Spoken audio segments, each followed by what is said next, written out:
everyone, it's that time of year again. Welcome to the New York International Antiquarian Book Fair. I'm a little late in posting this, but mark your calendars because the New York International Antiquarian Book Fair is an annual event where exhibitors from around the world bring their incredible treasures. This is the kind of stuff you would see in museums, except here, incredibly, everything is for sale. You'll find antiquarian books and ephemera and historical documents and letters written by historical figures and writers, and there is really amazing stuff at this fair. What I had been most excited to see this year were photographs of the Cottingley Fairies. It's a series of 5 photographs taken between 1917 and 1920 in the village of Cottingley, England, and they show 2 girls coming face to face with real live fairy folk. It all began when Frances Griffiths, then age 9, had been getting into trouble with her parents for playing in the stream by their house. Well, one day, she and her cousin, Elsie Wright, then age 16, thought they would blame it all on fairies, saying that fairies had been responsible for Frances coming home all dirty and wet. And, the girls said, they could prove it. They borrowed a camera from Elsie's father, went back out to the stream, and snapped a shot. And once developed, this is what it showed. Frances in the grass with 4 dancing fairies in front of her. It's an absolutely beautiful photograph. Upon seeing it, the adults were quite surprised, but they still did not believe that these were real fairies. So the girls remained determined. They went back out to the stream and captured another photograph. This one of Elsie extending her hand to a friendly gnome. The girls maintained that these were the fairies living by the stream. Well, their parents were still baffled as to how these pictures were made, but they still didn't really believe that these were real fairies caught on camera. And this is where the story might have ended, just as an unusual anecdote among the family. But it didn't, because a few years later, in 1920, Elsie's mother attended a lecture on fairy life put on by the Theosophical Society.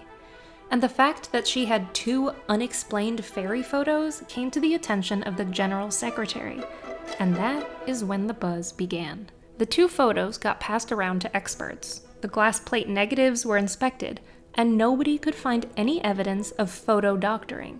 The photos were genuine, but whether or not the fairies in the photos were real was a different question. These Cottingley Fairies attracted the attention of Sir Arthur Conan Doyle, renowned author of the Sherlock Holmes series, who was a big spiritualist at that time. He was completely enchanted by this story, and after carefully analyzing the data, ended up believing that the girls had in fact captured real fairies on camera. He said that this was, quote, an epoch-making event. He wrote all about the girls and the fairies in an article in the Strand magazine, and eventually in a book called The Coming of the Fairies. Well, everyone wanted more proof, more photos. So it was arranged for the girls to be given new cameras to go back to the stream and see if they could capture more images of fairies. And wouldn't you know it, they did. 3 more incredible photographs. The mystery and the debate on these Cottingley Fairies lasted over 60 years. It wasn't until the 1980s that the girls, now elderly women, decided that they could finally come clean. And the truth was that it had all started as a practical joke. The fairies were simply drawings traced from Alfred Noy's A Spell for a Fairy, and held up in the grass using hat pins.